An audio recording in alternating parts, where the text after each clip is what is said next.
Okay, so for question number 1, we have a 3D block that's shown below. And the question is asking for which one of the following does not show a possible 2D view of the block.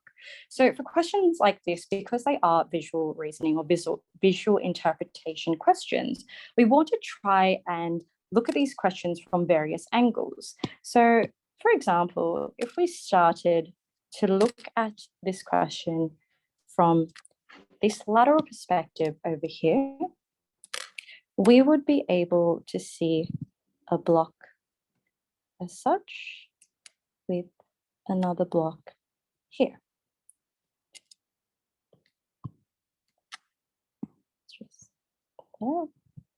So this is just an example of what you would be doing. Now, if we try to break up the options that have already been given to us, we would see the following. So the frame that's given to us here will be a bird's eye view, whereby we would be able to see this image if we look at the diagram from above, where we have this L shape here, as seen by this, and then almost a W right near that, and we would see that over here. So A does work. Now, if we move on to B, we would see that from the right-hand perspective, and that would be from this side here. So we can see, if I rub these out, we'll be able to see these two rectangles here and here. And we'd also be able to see a horizontal rectangle given by this and a horizontal square given as that. So that would be viewed from the right side, or the right-hand side.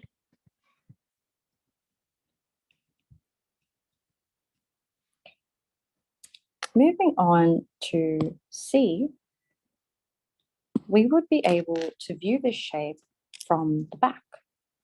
So we would be able to see that from either of these two sides there, whereby you would have top and the base, as so. And this would obviously be with rotation as well. And finally, you have D, whereby we do not see a clear, more linear or narrow L shape in this image. So therefore, D would be the answer. I'll leave that up for a couple seconds. And we'll move on.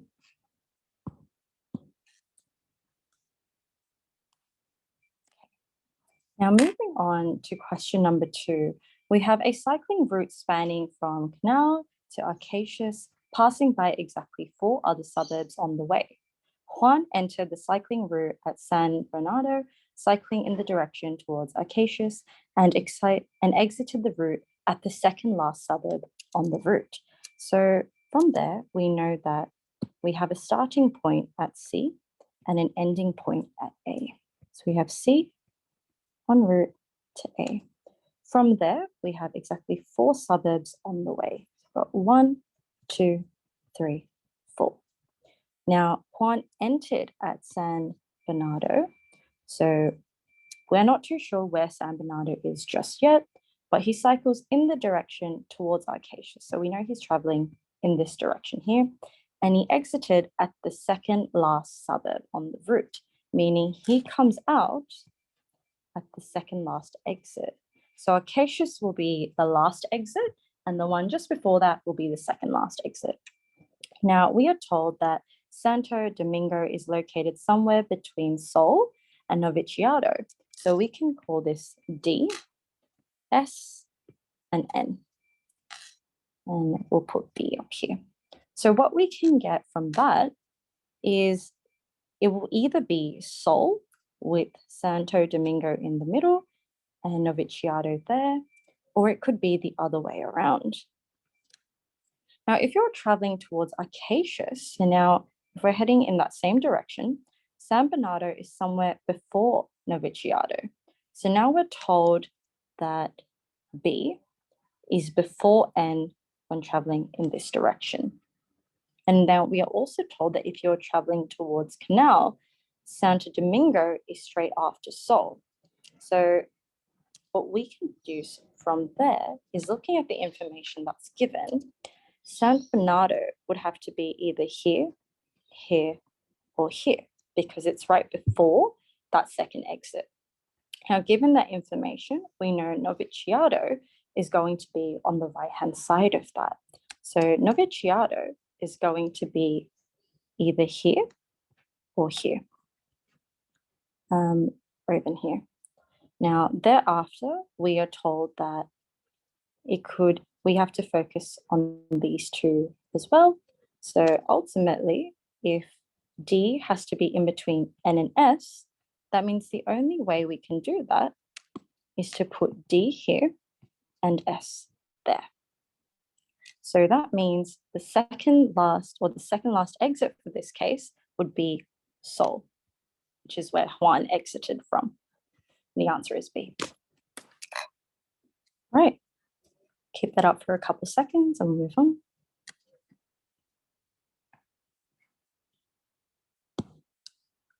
Question number 3. Jealous people tend to have less wealth. Niall says, your dad is richer than mine, so your dad must not be a jealous person. Lisa says, no, that's wrong. My dad is a jealous person, therefore your dad must also be a jealous person. So given the information that we already have, it's really important that we look at modality. So right off the bat, we are able to see that in the statement, it says tend. So this is low modality, meaning that it doesn't have to happen. There is just a tendency for it to happen or a possibility for it to happen. Now, with Niall's statement, your dad is richer than mine, so your dad must not be a jealous person. First of all, we don't know that this is the only reason for this person to be jealous. Therefore, Niall is incorrect. And Lisa says, no, that's wrong. My dad is a jealous person. Therefore, your dad must also be a jealous person. She has used must. Now, her statement has little correlation between wealth and jealousy. And because it's using high modality here, it's not a certain statement. So Lisa is also incorrect. Therefore, for who is correct, it would be neither of them. So the answer would be D.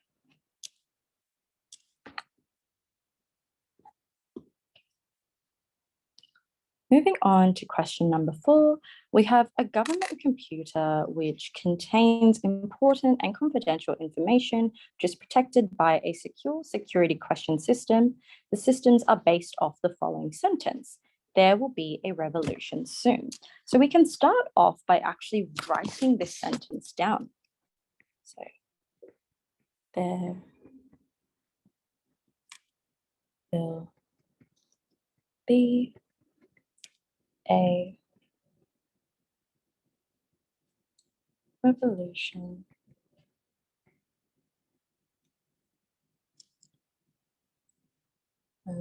soon. Okay, so there are 2 given numbers and they have to type the letters that appear in those positions. So now we know that there's number 1 and there's number 2. So 1 and 2. Now, each week, all government officials are given the same number, and each day, every government official is assigned a random second number. So today, Marceline was given the number 6 as her second number. So she correctly types the letters B and W. So 6 is 0 and 6. So what we can deduce from there is the B is represented by 0 and the W, so we have B and W, W will represent 6. However, if we count these numbers up, it'll show 1, 2, 3, 4, 5, 6, 7, 8, 9, meaning the B with the 0, it's actually representative of 10. Go 11, 12, 13, 14, 15, 16, 17, 18, 19, 20, 21, 22, 23, 24, 25, 26. Okay, and there's also a full stop. So the full stop will represent the 27th number. Now, Jules later types the letters B and O correctly. So what could not have been the second number assigned to her? So we know that 16 is a possibility where you would have 1 and 6. So that is correct. You would get 2 letters out of that. 21 also works. You have your 20, your 20th value, and your first value. So that would occur. Your 24th number, which would occur due to the 20th number and the 4th number. However, for 27, it's actually a full stop, whereby D is the incorrect value in this case.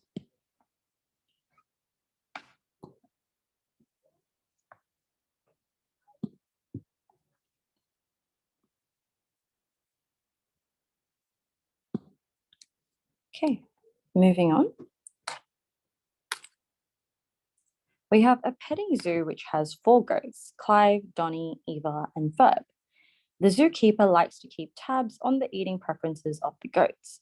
So he found that if a goat eats grass, it will eat grain. So if we have grass,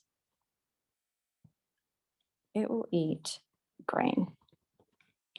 And he also found that if a goat eats bananas, so write B for bananas, it does not eat grain, so no grain.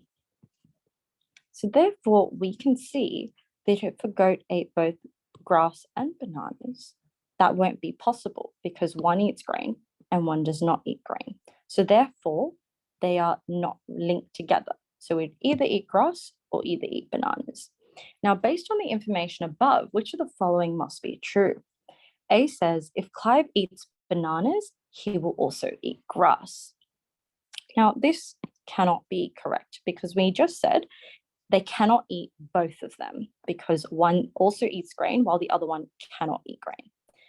B says, if Donny eats grain, he will eat grass. This is the exact same as A, just the other way around. So the reason here for B being incorrect is we know that for grass going to grain, that is possible, but we don't know that just because they eat grain, they also eat grass as well. So B is incorrect. Now C says, if Eva eats grass, she won't eat bananas. This is true because we know that from grass, you go to grains, which means that if you have grains, you cannot have a banana as well. So C would be correct, but let's just check D as well. If Ferb doesn't eat grain, he will eat bananas. So if Ferb doesn't eat the grain, we have no grain, he will eat bananas. So once again, we know this relationship goes here, but we don't know that that relationship goes there. He could just be eating another fruit instead. So D is also incorrect.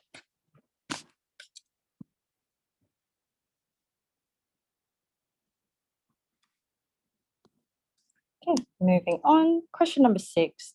The director of a retirement village says, our priority should be maintaining a sense of community and belonging for all residents by running regular events and activities for the residents to participate in. Which one of these statements, if true, most strengthens the director's argument? So the main argument here is that they want to maintain a sense of community and belonging through events and activities that should be run. So we want to see something that strengthens it, so something that supports the argument or provides more evidence for this. Now, if we go through these options, A says, many residents in retirement villages have severe health issues which need to be cared for. This statement is not actually related to the main argument, so we say not related. B says, retired members of society often feel lonely and that they don't belong to society anymore. This is true because we know that it's due to this lack of belonging that the residents or the retirement village wants to actually create these events for them.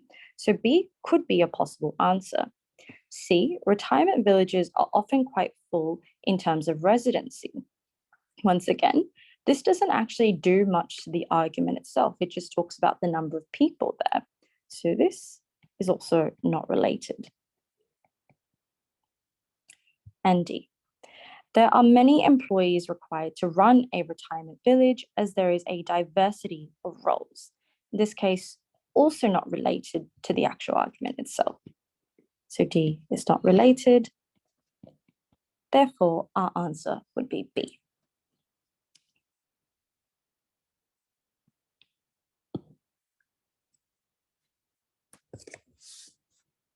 Okay, moving on to question number 7.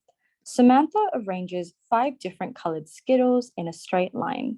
She then records the following table to show which Skittles are to the left and right of each Skittle. Which 2 Skittles are next to the green Skittle? So what we can actually do in this case is first set out the 5 Skittles. So we've got 1, 2, 3, 4, 5. And because it tells us that you have the number, or it shows you the actual colors on either side, we can start by finding the middlemost Skittle.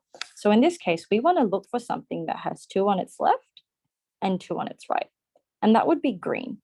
So put green in the middle, and that's definite. Now from there, what we know is that on the left of green, we have either yellow or blue. So this could be either yellow or blue, and this could be either yellow or blue. Whereas on the other side, you would have either red or orange, red or orange. So now the next step is completely up to you. So you can either pick the left-hand side to start off with or the right-hand side to start off with. So if we picked the right-hand side to start off with to identify which one would be 4th and which one would be 5th in terms of breaking them up, we'd focus on one of these 2 colors. So let's say we focused on red.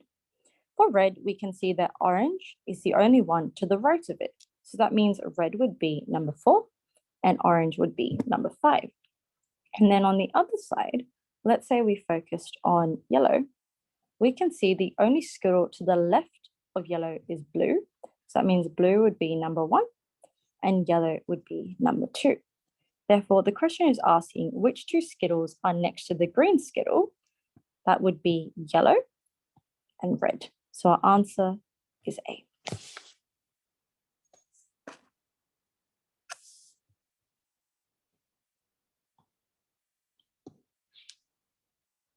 Okay, moving on to question 8. A survey was sent out to workers at a company to find out how much exercise they were getting. The survey found that people who worked less hours tended to exercise more. So which of the following sentences shows the mistake that Jason has made? So he is assuming that for people, so this shows that people who are active are more efficient with their time. So given the above statement, we know that people who worked less hours tended to exercise more, but we don't actually know why that is the case. But with the statement saying that it shows people who are active are more efficient with their time, we don't know that the reason people who are working less have a more efficient way of working, or whether it's because they're actually working less hours than someone with a busier role. So which of the following sentences shows that mistake? So if we break it down, A says it could be that fitness increases productivity of people. This essentially just restates his argument. So he's obviously saying that people who are more active are more efficient. This is literally just rewording that. So A is not our answer because it's not finding the mistake. B says it could be that those who worked more had less time to exercise. This could be true because it's actually targeting the logic of the statement. So those who work more don't have time to exercise. So B could potentially be an answer. C, it could be that some workers did not enjoy exercising. Now, this particular response is making an assumption, but it doesn't actually target the logic of the statement. So C is also incorrect. And D, it could be that those who worked more needed more money. Once again, an assumption, but does not target the actual logic of the argument. To a certain extent, it's somewhat unrelated. So D is also incorrect, and therefore our answer would be B.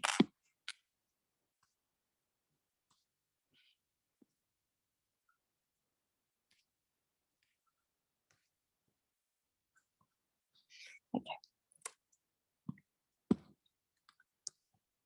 Moving on to question number 9. So for question 9, there are 9 cars in a garage. Each car has a certain number of seats ranging from 3 to 7. Each car is either painted black, blue, or silver. And no 2 cars in the garage have both the same amount of seats and the same paint of color. So the only seaters that have both a silver and blue car in the garage are 5 seaters. Now, the way we can kind of go about doing this question is first to write down the number of cars. So we know there are 9 cars in total. So we have 1, 2, 3, 4, 5, 6, 7, 8, and 9. Now, from the information that's given, we know the seats range from 3, 4, 5, 6, 7. And we're also told that there are 3 types of colors here. And we know that no 2 cars have the same amount of seats or the same color. So what it means by that is you can't have a 5-seater black car and a 5-seater blue car. And so no 2 cars in the garage have both the same amount of seats and the same amount of colors. So if we have these 2, you can't have another one that has 5 black, and you can't have another one that has 5 blue. Essentially saying they can't be identical. Okay, now moving on. Which of the following statements must be true? So we are also told that only seaters that have both a silver and blue have a 5-seater. So what we can deduce from there is if we have the number of seats and the particular color, if we know that there are 2 that are either silver or blue, for blue, we're going to write BU. So BU for blue, BK for black. That means that for the other options, you'd still have a 3-seater, a 4-seater, a 6-seater, and a 7-seater. But what it's telling us is that because no other type of seat has both a silver or blue, what we can say in that case is that one would have to be blue, one would have to be silver, another one would be blue, and another one would be silver, because you can't have any other options out of that, because then you would risk overlapping, which is another rule that we need to make sure we follow. So that means you're left with 3 cars. Now, it doesn't matter what number seats they are, we're going to ensure that they are all black. Meaning that if we go through these answers, A says there are 5 different blue cars in the garage. The maximum number of blue cars you could have is 1, 2, 3. So that would be incorrect. B, there are at least 2 silver cars in the garage. So for a question like this, in terms of splitting it up, it's a possibility, but it isn't a guaranteed true answer. So B is a potential answer. C, there are at least 3 blue cars in the garage. So if there are at least 3 blue cars in the garage, it's potential, but you could also end up with having 5 blue instead. So essentially, these 2 options are interchangeable, but they're not definite. However, if we look at D, this is a definite response because in order to follow the above rules, 3 of them have to be black. So D will be the correct answer.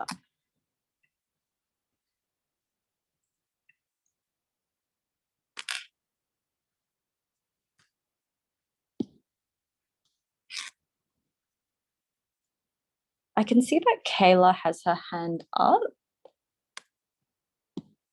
Is Kayla able to send her question in? Done? All good?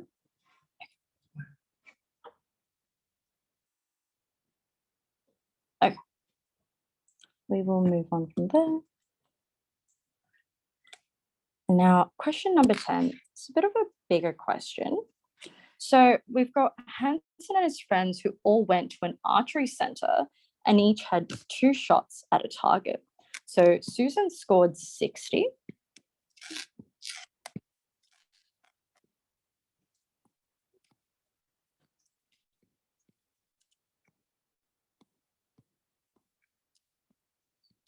Susan scored 60, Jessica scored 100, and Vivian scored 25. Now, all 4 zones of the target are worth a different whole number of points.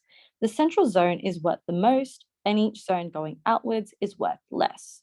So the 2 numbers scored are then multiplied to get the overall score. So that means the 2 numbers multiplied to equal the score. Okay. So how many more points than Jessica did Hanson have? So ultimately, we should be doing Hanson minus Jessica to give us our answer. Now, in terms of breaking this up, what we can do is let each of the sizes or each of the zones be a different letter to make it easier. So we'll say the little zone is A, the middle zone is B, and the big zone is C. So now if we look at Vivian scored 25, and she has both of them in the little zone. So that means, Hanson. Vivian has both of hers in the middle zone, which means we're looking at B. So we have B times B equals 25. So that means B squared is 25, meaning B is the square root of 25, meaning B is 5. So now we know that anything in the middle scores a 5. Moving on, we can now try Jessica. So with Jessica, we have 1 in the middle. So we have B, and we have a little one, which is A. And that equals 100. Now from the previous part, we just found B to be 5. So that means 5 times A equals 100. So A must equal 100 divided by 5. So A must equal to 20. Now, coming back to that, we can now work out what Hanson's score is. So Hanson is just 2 lots of A, which must be 2 lots of 20. He's 2 lots of A, meaning he is A times A, which will be 20 times 20, giving Hanson a score of 400. Now, if we bring that value up here, we know that Hanson is 400, and Jessica is 100, so that means our answer must be 300, which is B.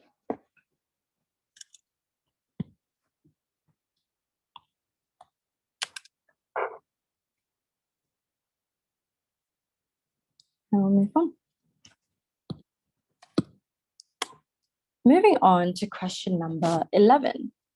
So Justin and Renee are students in Mrs. Naki's class. Mrs. Naki has warned her class that any student who has not completed their homework this week will not be allowed to participate in the school fete.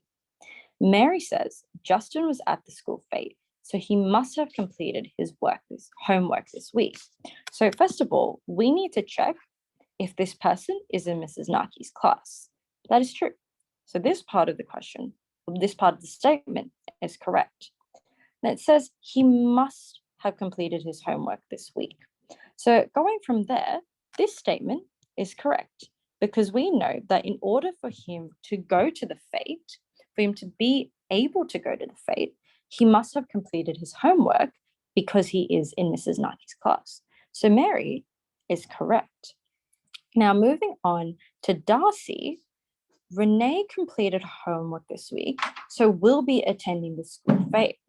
Now we know that Renee is also in Mrs. Naki's class.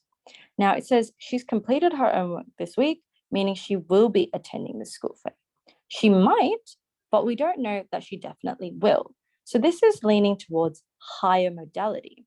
But the reason why Renee is incorrect is because we know that there are other reasons for why she might be able to attend or why she might not be able to attend. So we don't know that she definitely will attend just because she's completed her homework. So therefore, only Mary is correct and Darcy is not.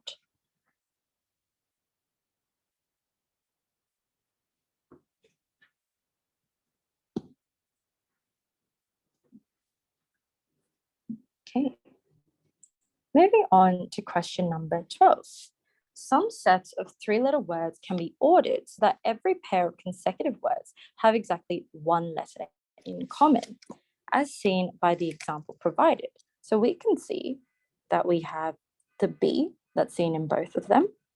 There is an A seen in both of them, an E seen in both of them, and an S seen in both of them. So now moving on from there, we've got another such set of words that's given below, but one word is missing and they are not in the right order. So now we need to look for a word, and we also know that they're not in the right order either. So which of the following could be the missing word? So if we look at this, we need to see which ones actually do work or which ones could link together.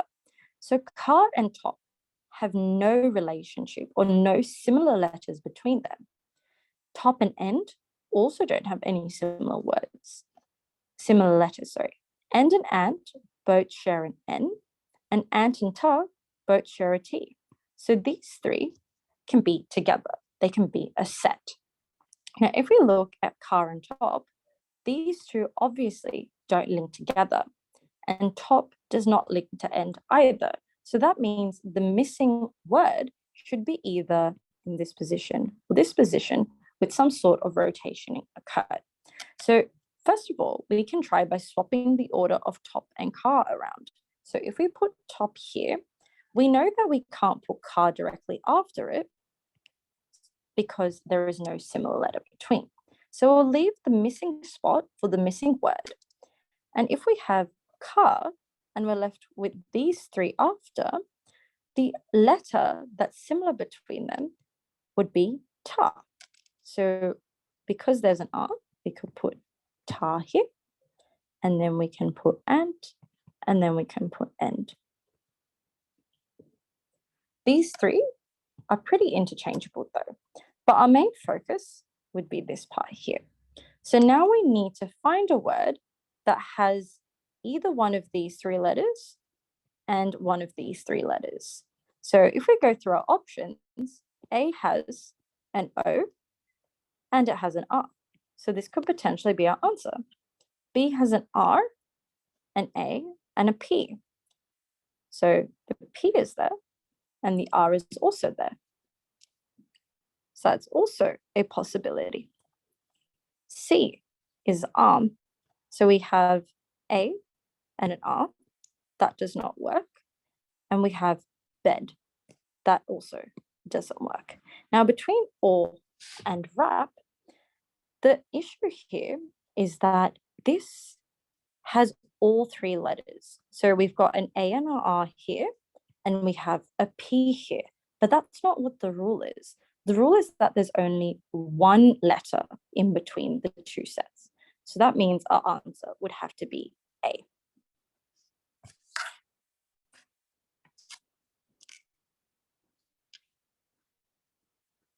Okay. Moving on. For question number 13, it says, Mrs. Apple uses a special merit award system to reward good behavior in her class. Her award system features certificates, ribbons, badges, plaques, and trophies. So we can assign a letter for each of these. So Mrs. Apple hands out certificates to her students for different acts of good behavior. These certificates can then be traded for better rewards. Now we are told that 3 certificates equals 1 ribbon, 2 ribbons can be traded in for 1 badge, 5 badges can be traded in for 1 plaque, and 3 plaques can be traded in for 1 trophy. Now, Jeremy currently has 1 plaque and 1 ribbon, and we want to see how many more certificates he'd need to get him a trophy. So looking at the trophy, already we have 1 plaque, and we need 3 in total. So that means 1 plaque plus 2 other plaques are what are going to give him his trophy. So what we can do is try to figure out how many certificates would be there in 2 of these plaques. So 2 plaques equal to 5 badges times by 2, which will give us 10 badges in total. And these 10 badges are equivalent to 2 ribbons multiplied by 10, meaning 10 badges are equivalent to 20 ribbons in total. But doesn't he already have a ribbon? So that means we do 20 ribbons minus the 1 ribbon, which would give us 19 ribbons. So in this case, what we need to do is if we have 19 ribbons, we need to see how many certificates that would be equivalent to. And 1 ribbon is 3 certificates. So we would do 19 times 3, and that would give us 57 certificates, which would be our answer as B.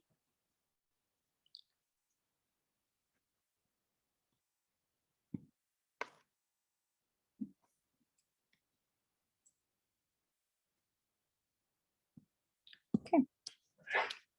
Number 14. Yolanda thinks that we should all utilize wooden disposable cutlery instead of plastic disposable cutlery. So that would be our main point here. So utilize wooden disposable cutlery instead of plastic disposable cutlery. Now she says, I found out that plastics are created from unsustainable fossil fuels, whilst wood is created from plant life. So we're trying to see what most weakens her argument. So we want to see something that shows either the negative impact of plant life, of wood, or that shows that wood is not sustainable. So if we go through these options, A says wooden materials are biodegradable, meaning they don't produce a lot of waste. This actually supports our argument for the utilization of wood instead of plastic. So A is not correct. So we can say that this supports. B says plastic waste is dangerous to many natural life forms as they can ingest it and suffocate on it. This is also something that supports our argument as to why plastic is bad and wood is good. So that also supports it. C says fossil fuels are not a sustainable resource as they take millions of years to form. This also supports it because she said that plastics are unsustainable fossil fuels. So this agrees that we shouldn't be using those fossil fuels. And D says the methods used to create wooden cutlery are not sustainable yet, meaning that even though she has told us that it's created from plant life, her whole point is that plastics are unsustainable, therefore wood is a better alternative. But now we're told that wood as well is not sustainable, or it's not sustainable yet. Therefore, D would be our answer as it attacks the logic of the argument.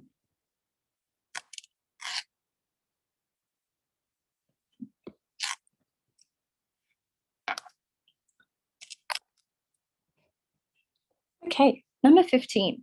Sewing, crocheting, and knitting are very similar hobbies which share some overlapping skills and techniques. We are told that anyone who can knit can crochet, anyone who can sew can crochet, and anyone who can sew cannot knit. Now, Wendy says, Sam knits scarves and hats to sell as a hobby. He should be able to sew fine as well. So Wendy is wrong because we know that no person can sew as well as knit, because the person who can sew can crochet, a person who can knit can crochet, but a person who can sew cannot knit, nor can a person who knits can sew. So Wendy is wrong. Terry says, Nancy said she can only do one of the three hobbies, so she must be able to crochet.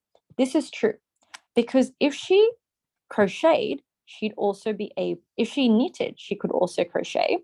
And if she sewed, she could also crochet. But we know that the only one that would work is if she crocheted. So if she crocheted, we don't know that she can also knit. And if she crocheted, we don't know that she can also sew. Therefore, Terry is the only one who is correct in this case. Okay.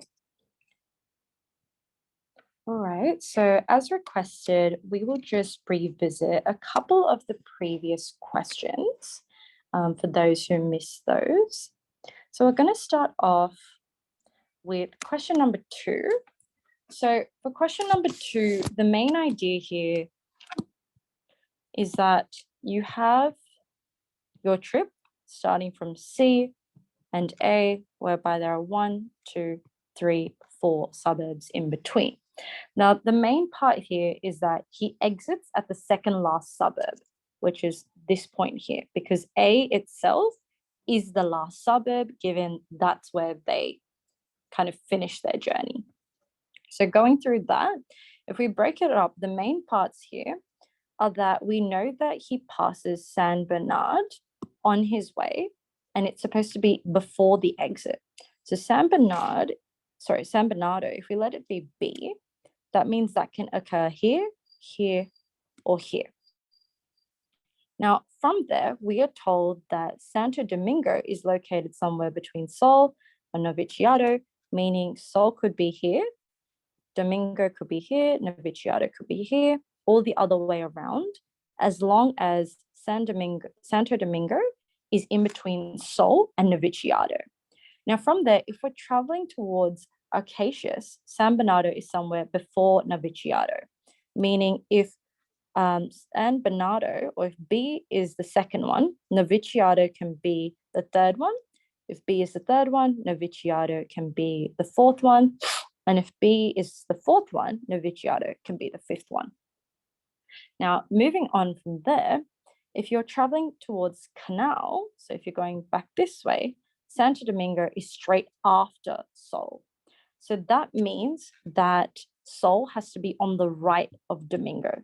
So as we erase that out, if we know that N has to be on the left of D, the only possible way we can have that is to rub out these two in order to fit D here and S here, meaning B is the second one. So because the question is asking for where he exits, this is the exit as we knew from before, which is Sol. Therefore, it is B. And that is the revised solution for number 2. Moving on from there, another follow-up question was that for number 4. So essentially what is happening here is for the second number, given it's part of the whole number, number 16 is going to be valued at 0. Once you write down all the numbers, it'll be 1, 2, so on. That's 6. That's 10. This will be 16. 21 will be here. 24 will be here. 21 is a 0. 24 is a 0. But 27 is a full stop, which is not a letter. And therefore, D would be the answer to that.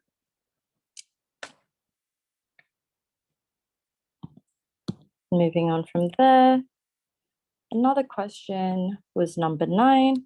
So for number 9, we had a couple people query about why, if I just write this out, so you have C and color.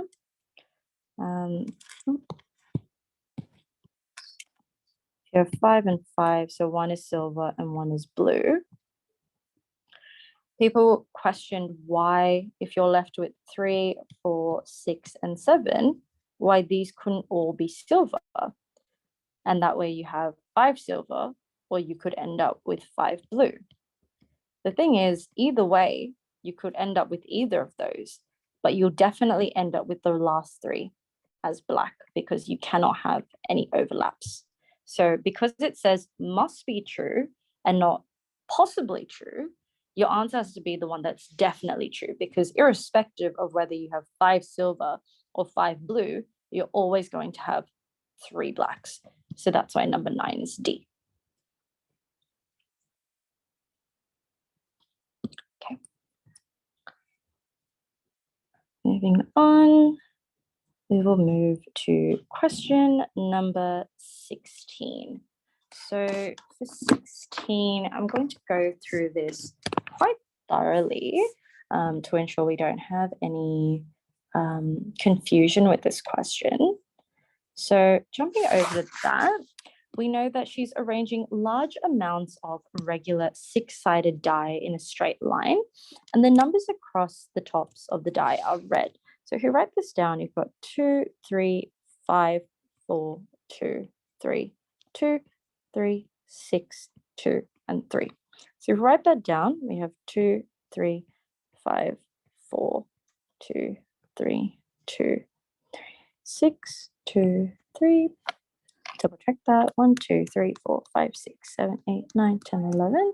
1, 2, 3, 4, 5, 6, 7, 8, 9, 10, 11. Okay. So we know that they group it in 3 consecutive die along the line, and each set is as follows. So set 1 is, pop in a different pen.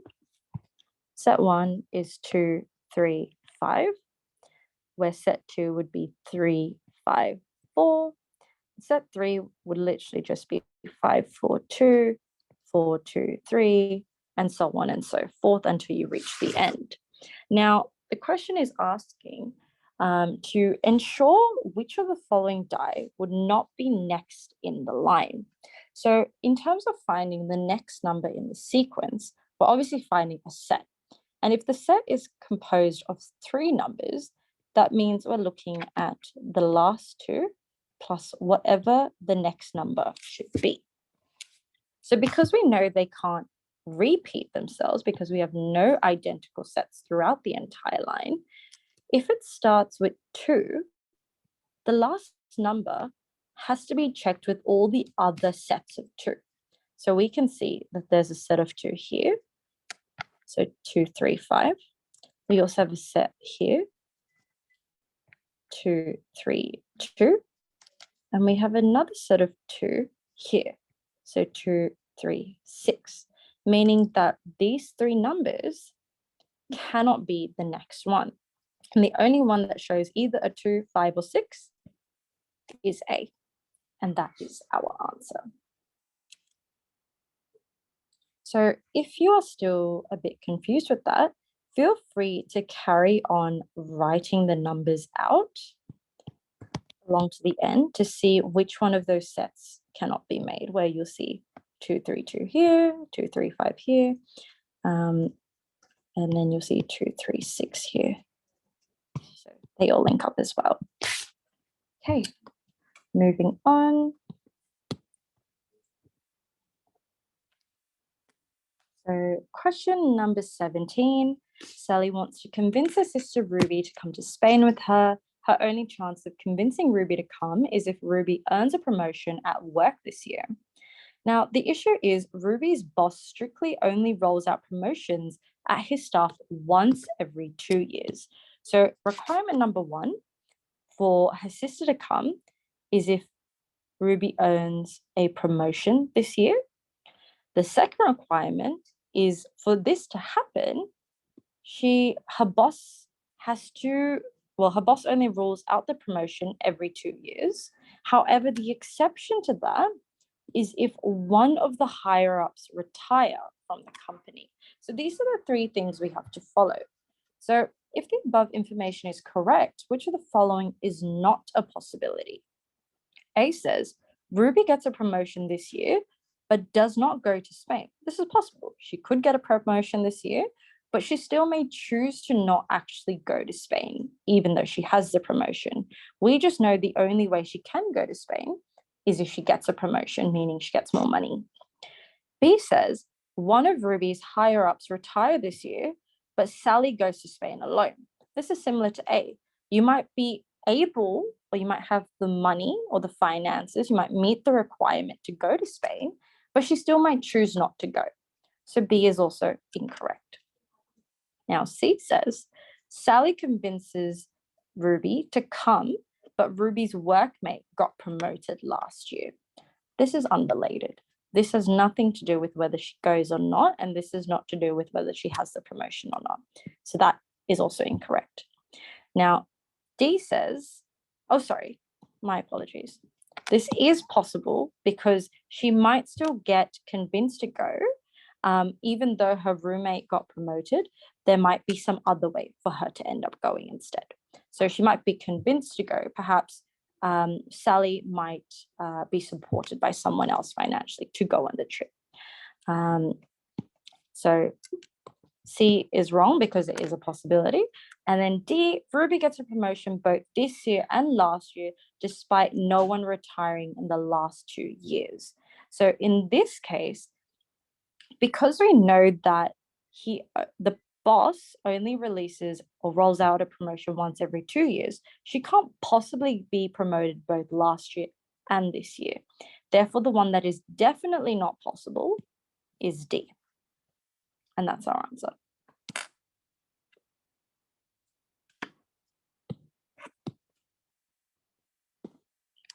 Moving on, number 18. Fennec foxes are a large-eared species of fox which create sand burrows to hide away from the heat during the day. Zoologists studying the species made some interesting observations. So observation number 1 is that some of these foxes live in extensive burrow systems, sharing it with up to 12 others. Other fennec foxes may opt in to live alone. So we know that some of them usually live in these types of burrows. However, there are still some who prefer to live alone.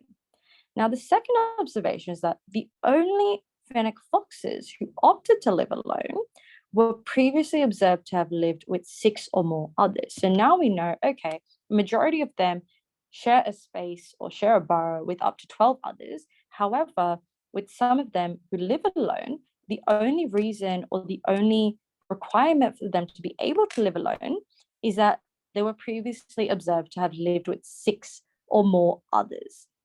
So Alina says, that must mean that fennec foxes living alone must have gotten sick of being around others a lot. Alina's statement is not correct because we don't know why they have decided to live alone. So therefore, she is wrong. Kane says a fennec fox can go its entire life without living with any other foxes. Now, Kane is also incorrect because we know that the requirement for them to live alone needs to be that they previously lived with 6 or more others. Therefore, the answer is neither of them. They are both incorrect.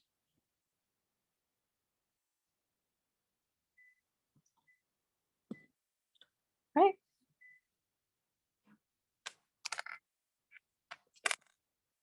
Moving on.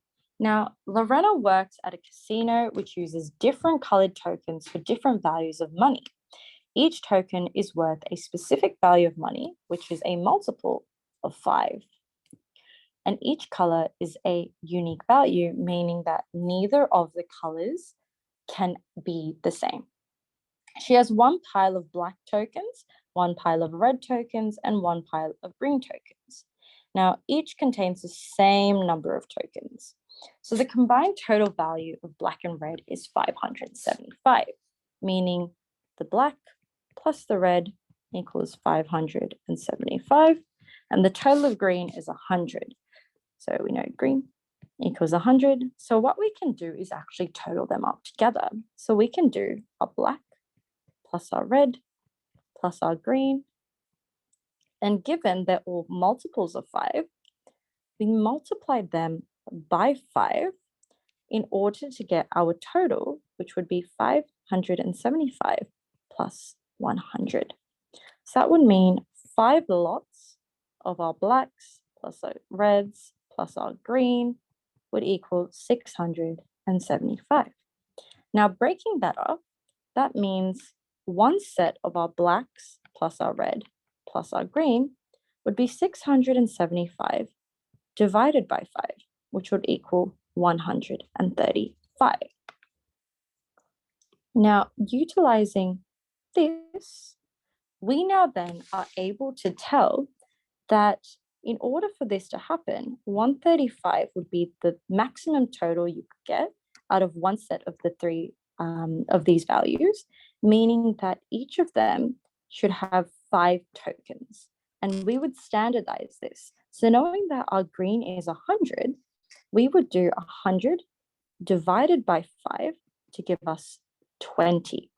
So if 5 would be the number for our tokens, the value of green would be 20. And we will be utilizing this for our options. So now we're going to use guess and check by using these values. So what we can do now is if we have 20 as our green value, for 110, do 110 times 5 to give us 550. And then from there, we do 575 minus 550, and we get 125, which is divisible by 5. So A does work. Same thing with 100. Do 100 multiplied by 5, which would equal 500. And then 575 minus 500 would give us 75, which would also give us a value divisible by 5. So B would also work. Now, what we want to check though is that all of these values give us separate values, as in separate values for each of the types of colors. So if we broke up this one, if we have blue, red, and green, if our blue is 110, it will leave our red to be 25. And we know our green would be 20. Now with 100, you would be left with following. So you would have 100 here. Your red would be your 75 divided by 5. So you would have 1 here, 5 here, 25. So you would have 15. You would have 20 here. And then for C, if we did 95 lots of it, we know 20 is here. And if you do your 95 lots of 5, you would be given 475. You have 475 here, and you would do your 550 minus your 475, which would give you 550 minus 475. So you would have 4 here, 5, 14, 75. But when you do that, let me just clear up the space.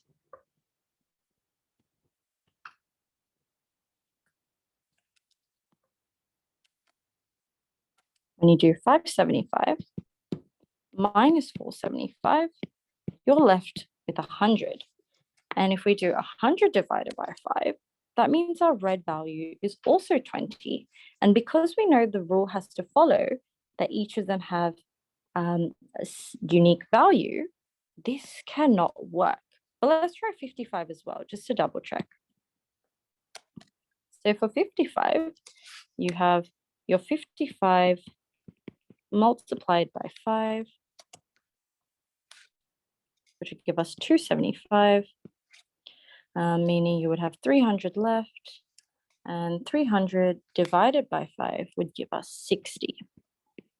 So that would also work. So the only one that doesn't work is C, because it would give us the exact same value for red and green. And that would be our answer.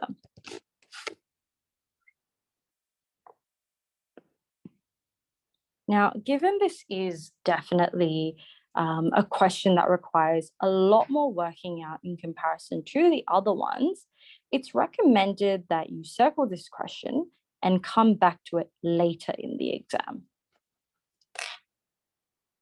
I'll leave that up for a couple seconds and we'll move on shortly.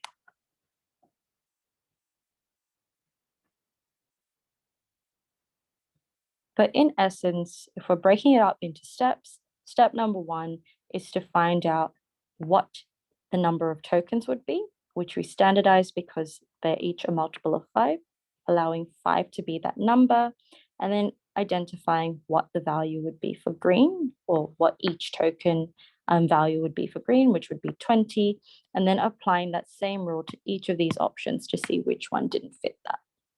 And you get your answer.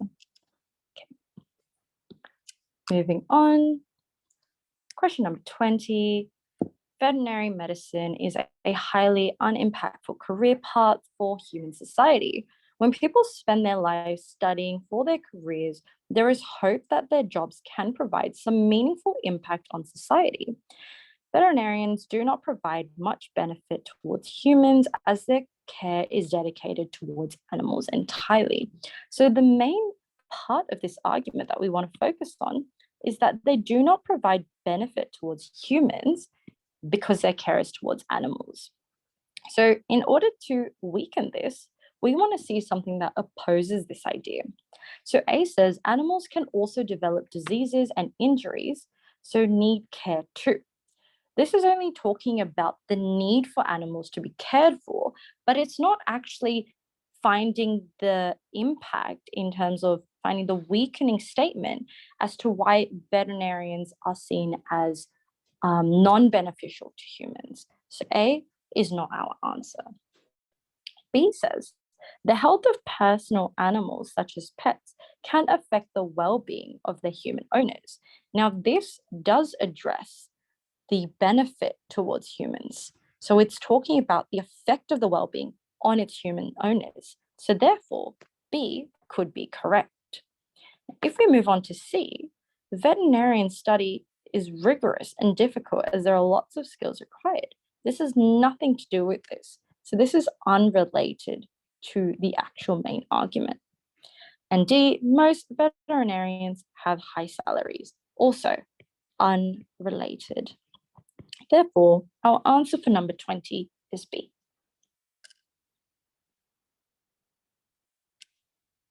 All right, fantastic. Let's move on. Number 21, at the start of each term, a class votes on who are to be their class rep and vice rep. So everyone must vote for a person other than themselves. The person with the highest votes becomes the class rep, and the second highest votes becomes the vice rep. Any ties are dealt with by a random draw of the hat. Anyone who has been class rep or vice rep previously that year cannot be voted for at all in order to allow more people some leadership opportunities. Now, there are 24 people in Rachel's class altogether. Catherine says, if Rachel wants to be guaranteed class rep in second term, she needs to get at least 9 votes. Now, the main thing here is, sure, we know there are 24 people in her class, and she may need at least 9 votes. But the main thing here is that, first of all, we don't know how many people are, how many candidates there are. So we don't actually know the minimum number of votes she needs in order to win. And also, we don't know whether she's participated or had a position in the term before. So therefore, Catherine is incorrect. Now, Selena, very similar to the idea of Catherine's statement, it's simply because we don't know how many candidates there are in order for us to know the number of votes they need. And also, we don't know if they've applied previously or not. Therefore, Selena is also incorrect. And then the answer for this would be D. Neither of them are correct.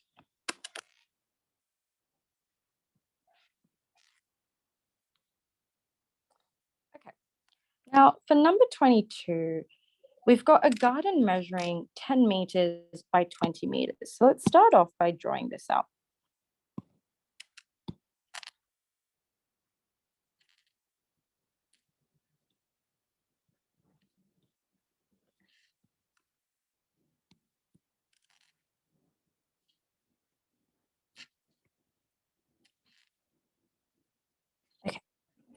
So we've got 10 meters by 20 meters. Now, the actual brick that's used is 60 centimeters by 60 centimeters. So when you see a question that uses different units, what you want to do is make sure they're all the same. So in this case, rather than working with decimals, it's easier for you to convert your meters into centimeters, so that way you're working with whole numbers. So your 10 meters would be the same as saying 1,000 centimeters, and your 20 meters would just be 2,000 centimeters. So now what we want to do is find the absolute maximum of each of these sides for these tiles to fit. So if we know that each of these are 60, what you want to do is divide each of these maximum lengths by 60. So the first one, you would do 1,000 divided by 60. So you can cut off your zeros there. And you would be left with 16 with a remainder. So the maximum this way would go by 16 of those tiles. And you would be left with 40 centimeters up here once you subtract the value. And then moving this way, you would do your 2,000 divided by 60. And that would give you a maximum of 33 tiles this way, which would mean your leftover here would be 20 centimeters. So if you bring that up towards this, your last little stretch here, once it's all covered up, is going to give you a space. So if I bring this down here, it's going to give you a slot that's 40 centimeters by 20 centimeters, either way. So if we see this actual brick here, what we can do is split it up into thirds, either way. But because it's 40 by 20, we need to have some sort of rectangular figure. So if we go through these options, a majority of these are more square-like figures rather than showing you the exact rectangle. So if we look at this, A shows us this particular slot here, but it's actually got more than a third. So it's got more of a half to it. So let me just change the color to make it a bit easier for us. So that's essentially what A is showing, but that is not what we're looking for. So A is wrong. If we look at B, if I just get rid of that, and I use a green for B, B is looking at this section here. So once again, it's got more than what is required. B is also wrong. If we look at C, do it in red, C shows us this spot here. So we can see that you've got 20, 20, and 20, meaning this part is 40, this part is 20, which agrees with what is left over. Therefore, C would be the correct answer in this case, because that's the little part of the brick that you are looking for.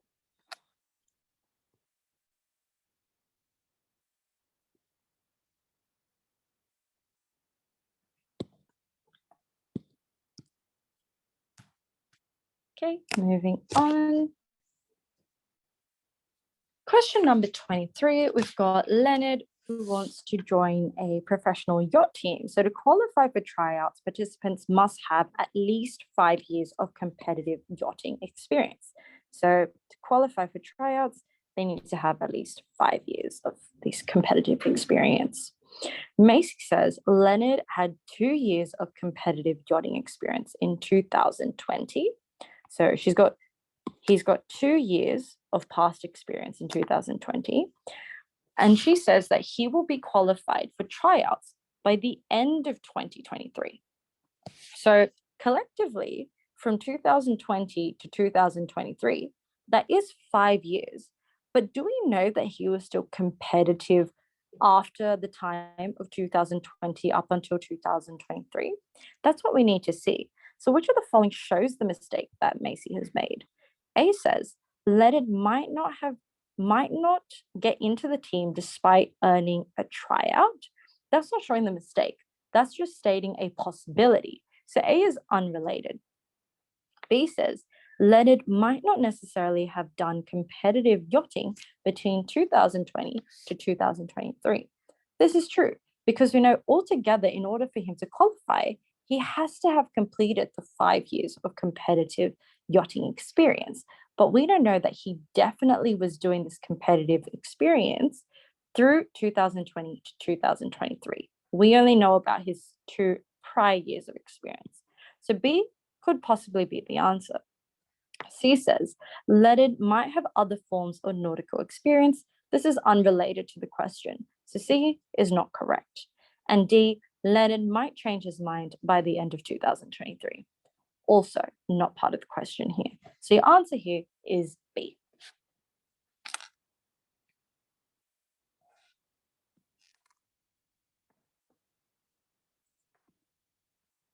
Right, moving on to question number 24. So the following diagram shows the switches and which light bulb they are connected to. So when a switch is changed, each light bulb it is connected to is turned on if it was off, or off if it was turned on. So essentially, it switches over to whatever it was initially.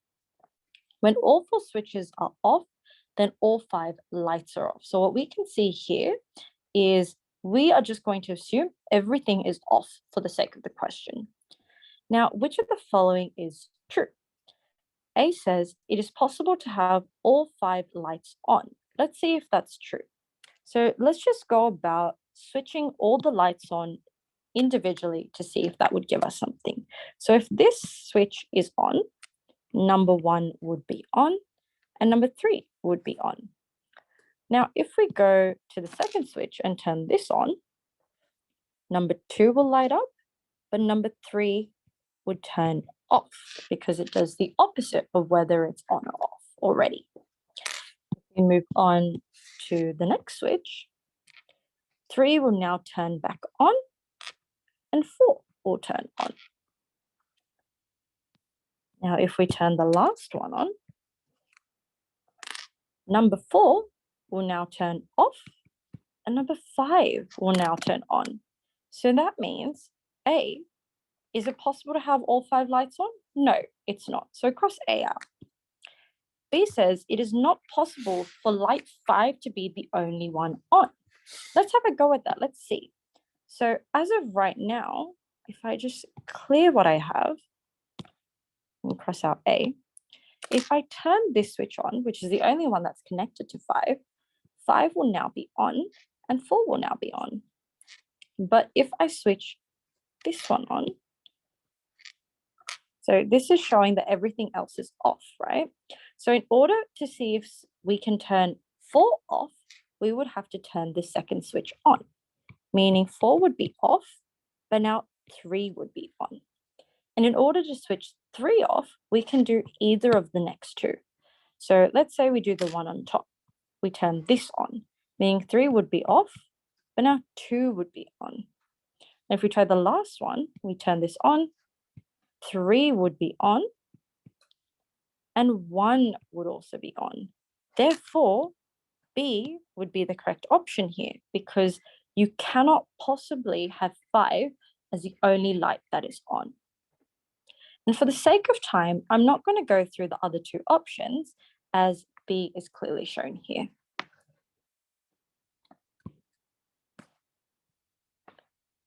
Okay, now number 25. I have 4 double-sided cards, each with a letter printed on both sides. The cards can be arranged to make the following words. There are no repeated letters across the 4 words. So we have step, stole, lest, and nope. So what we want to do is try and find which pairs of letters don't occur, or which pairs of letters are supposed to be on the same card. So you're essentially looking for letters that do not occur at the same time. So if we look at step, write that out, S-T-E-P.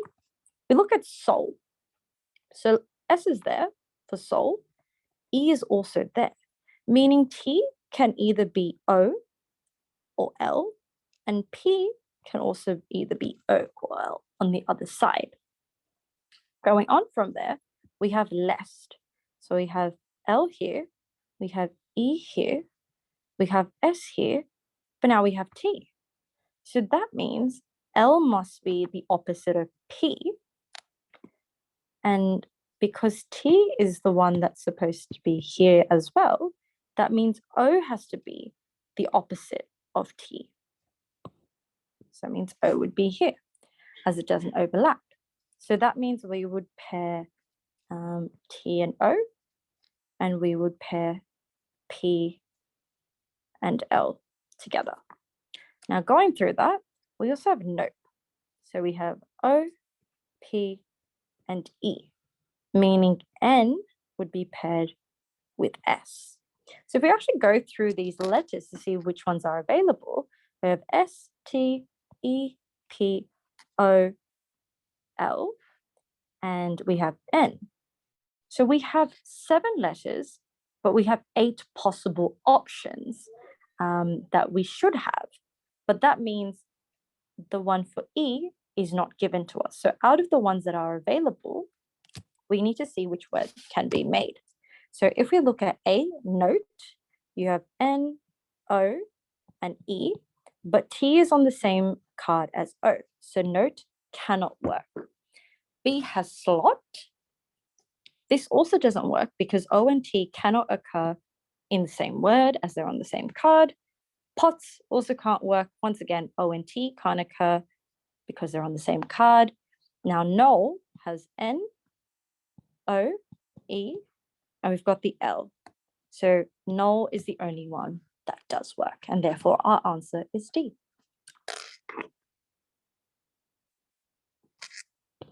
Okay. Moving on, question number 26. An accommodation complex was built many years ago on top of multiple blocks of land. These blocks of land were owned by 8 landowners in total.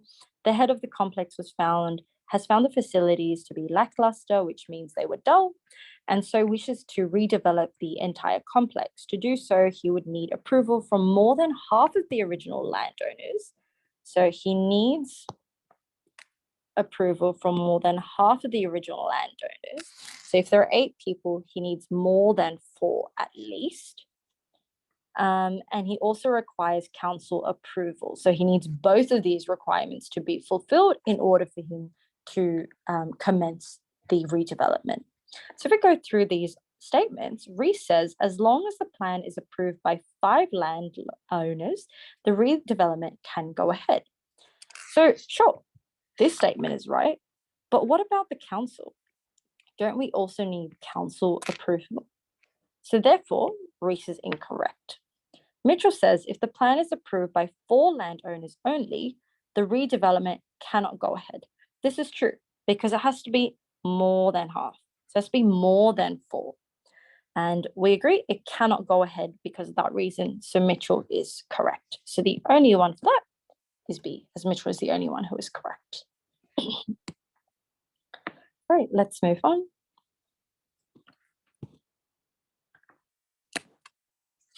Number 27, we have 4 co-workers who are comparing their most preferable shift hours. So the shift timings are morning, afternoon, and night. All right, so Alex prefers morning over afternoon shifts. So Alex says, I like morning greater than the afternoon shift. And only Justine prefers night greater than the afternoon. And both Natalie and Frank liked the morning over the night. So no one preferred night hours the most. So if we look at this statement, we want to go back and check. So if morning is greater than the afternoon, therefore knowing that no one preferred night the most, night for Alex's statement, he cannot like the night more than the morning. Therefore, ultimately, the one he likes the most is the morning. If we look at Justine's statement, she prefers the night over the afternoon hours. But because we know that night isn't the top preference for anyone, what's left over is also the morning. So she could like the morning before all of that. And if we look at Natalie and Frank, they like the morning over the night. But because there could be another option there, they could end up actually having the afternoon. Therefore, the minimum number of co-workers who have preferred morning would be 2. So we would have our answer as C, because we would have Alex and Justine. Bit of a confusing question, but once you look at this last statement, you essentially need to revise the options that we had earlier and see what would be the most liked by each of those people. Okay, now question 28, a bit of a tricky question here. What we really want to focus on is looking at the most important features. So Jeremy and his friends are lounging at his home. They all place their keys onto a glass table, and the image below shows the view of the table from above. Now, which of the following is a view from under the glass table? So as mentioned, we really want to focus on these particular features.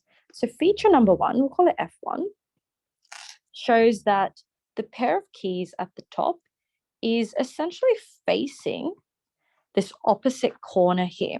So if we go through these options really quickly, we know that in A, it's facing somewhere completely different when it should be facing the opposite corner. So we can already remove A. And if we quickly flip to the other side and look at the others, these all match that correctly. So we can see this is posing the opposite, that's also on the opposite side, and that's also on the opposite side. So that's feature number 1 that we can see. Now, if we look at the next feature, we want to see that these outside keys, so this and this, we can see they're pointing in the same direction away from this and towards that corner. So that's the next thing we want to see, and that this center key is facing the opposite direction. So if we go through those, if I quickly clear that, in the top one, we've got these 2 facing outwards, as so, this one facing inwards. So this could potentially be correct. If we look at C, this is in a completely different direction, this one, so that's wrong. And if we look at D, we can see these 2 are pointing that way, and this one is facing towards here, towards this main key. So B and D are the options we've narrowed down to. So if we go back and look at the last feature here, we want to look at the positioning of it. So if we have a quick glimpse over this, we can see that the actual place of where it's supposed to be positioned is essentially if it was having a horizontal flip, whereby this key should be placed in the bottom left corner. So now if we go to the other side, knowing that it has to be in the bottom left corner, it must be B. So if you think about it, from this side, you're viewing it from above, right? So if you're viewing it from above, you're essentially flipping it over a horizontal line. So if I'm going like this, if I kind of move it upwards for everyone, it's a horizontal line that you're essentially flipping your view over. So therefore, you can almost draw that horizontal line over and help you reimagine that image as well. So your answer is B for 28. Now, moving on to 29, when players are kicked from the school chess team, it is usually always because the captain thinks that they are unable to play consistently well. The only exception is when a player is kicked for disruptive behavior. So we know that they're usually not going to get kicked out unless they are unable to play consistently well. However, even if they are playing consistently well, if they have a disruptive behavior, they will get kicked off by the captain. So Kerry says, the captain said he's definitely going to kick Michael, even though he plays very well every tournament. He must have been having he must have been behaving disruptively. This is true. We know that even though he's playing consistently, if his behavior is poor and disruptive, he will get kicked off the team. Now, Felix says if Michael is the best player on the chess team, there is no way the captain would consider kicking him. Now, the reason Felix is incorrect is because he has forgotten that even though Michael might play well, if he's disruptive, he will not be able to stay on the team. And therefore, only Kerry is correct. So our answer is A.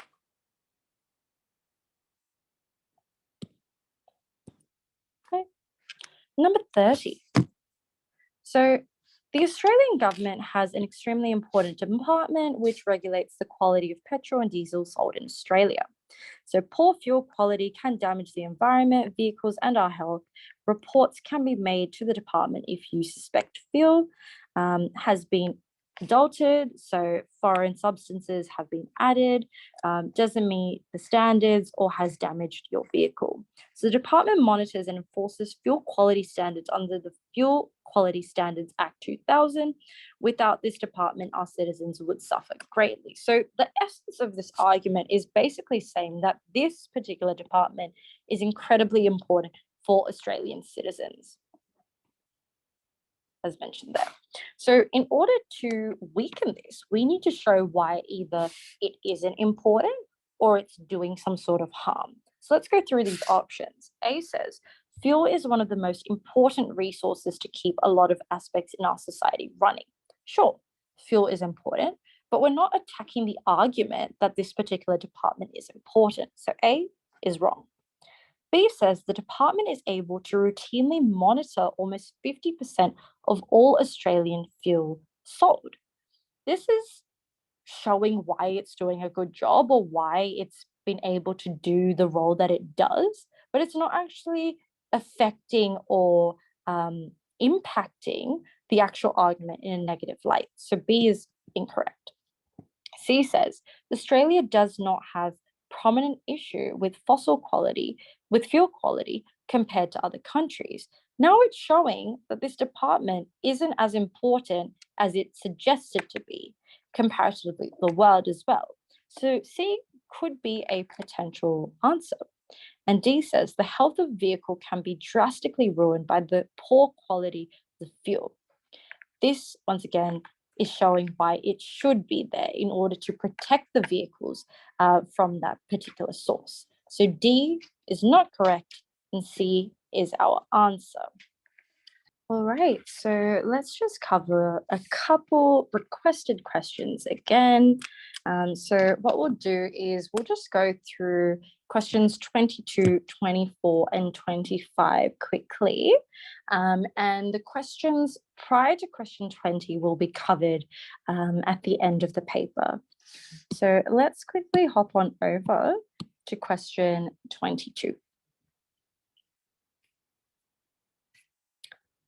Okay, so for question 22, in terms of breaking this up, the main goal is to identify the maximum number or the maximum area that these tiles can cover on this particular rectangle. So if we've got this section here again, we know that we converted this to 1,000 centimeters, and we converted this to 2,000 centimeters. So the main thing here is you want to see how many times your 60 can go into 1,000. So essentially you're doing 100 divided by 6.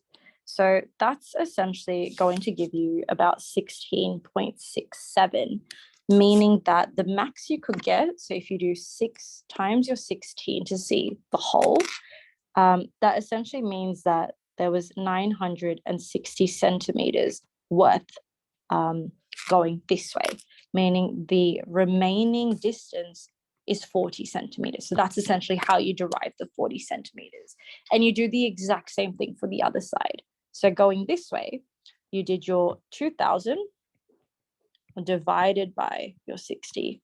So cut off your zeros there and you're doing 200 divided by 6 to simplify it. whereby it gives you around 33 as the whole. So there would be 33 whole tiles. So to work out the distance of the 33 whole tiles, again, you would just go backwards and do 33 times 6 to get a whole of 1,980 centimeters going this way. And that's how you get your leftover distance of 20 centimeters this way. So ultimately, what's left over here, because obviously that's all covering that area, right? So your last corner is essentially just covering a small area of 20 centimeters by 40 centimeters. And what we've done is, because it's 60 by 60, you know, your 20 and 40 can be split into your thirds. So that's why we broke it up. Actually, I'll use a different color for that. That's literally why we just quickly went and broke it up like this. So if we need 20 and 40, sorry, you know, each of these are going to be 20. So 20, 20, and 20. And that means a set of 2 would be 40. And that's why we need to find a rectangle for our answer. And if we look at the actual parts below, I'm sorry about that, C is the only one that actually shows us that rectangular shape. So if you actually scroll up a bit, you'll see that in terms of the breaking of the thirds, if I kind of zoom back into that rectangular image, if you kind of just look at what's given on your book, you'll see that that particular rectangular image is exactly this little stretch here. So this bit here, and that's actually what C's answer is showing you. So that's why question 22 is C. Hope that helps. But moving on, we have question 24 next. So in terms of the light bulb question, the main thing to understand here is when you switch it on, so you first need to focus on which particular switch you want to turn on. So let's say we turn on this bottom switch here. This bottom switch, if we follow the arrows, is going to turn on number 5 and number 4. So now don't worry about that bottom switch. Let's actually just label these switches to make it easier. So we'll call this 1, 2, 3, and 4. So now after switch 4 is turned on, we move on to switch number 2. Switch number 2, if it turns on, it's connected to light bulbs 4 and 5. So that means it's going to do the opposite of whatever it is already. So that means if it's on, it's going to turn off. And if it's off, it's going to turn on. And then if you jump over to switch number 1, if we're just going anti-clockwise, switch number 1 is connected to light bulb 2 and light bulb 3. So light bulb 3 is now going to be off, and light bulb 2 is now going to turn on. And then lucky last, if you go to switch number 3, this is going to turn on light bulb 1, and it's also going to turn on light bulb 3. So essentially, if you follow that method, you will see that B is the only option that's viable here, because if you turn on number 5, you're also going to end up turning on number 1, 2, and 3 at the same time. And in terms of A, if you possibly can't have all 5 on either, because number 4 will be off at that time. And you can go through those options, but essentially B will be your answer if you follow that method. Okay. Number 25. So if we take this a bit slower, the main thing you want to do in terms of this is, if you've got step for the first one, if you have sol for the next one, you essentially just want to focus on which letters are the same. So if we focus on sol, you're essentially rearranging them for those letters. So S would come under S, E would come under E, because those are the relevant letters, otherwise known as the relevant cards. So once you have that, you're left with O and L. So because T and P aren't there, that means T can either be O or L, and P can either be O or L. So that's essentially what we tried to do there. Now the next set shows us lest. So we've got L-E-S-T. So we've got S again, we've got E again, but you've got L and you've got T, meaning that T and L cannot be on the same card. So if T and L can't be on the same card, T has to be on the same card as O, and that means L has to be on the same card as P because P has not showed up in this case. So that means P and L are on the same one, and T and O are on the same card. And then we check the last one. We have nope. If we look at nope, we know O is here, we know P is the one that's here, and E is here, meaning N and S must be on the same card. So when you work out that, you know that O and T cannot be in the same word because they're on the same card. Whereas null is the only word that is possible to be made because we know N is by itself, O is by itself, E is by itself, and L is by itself because they don't have any of those letters on the same card. So that's why your answer is D for that. And then the next one is 29. So for 29, the main thing here is that because we know that in order for someone to get kicked out, they can't play consistently. And even if they're playing consistently, they cannot have disruptive behavior because that's the only exception to it. So when Kerry says that the captain said he's definitely going to kick Michael, even though he plays very well, he must have been behaving disruptively.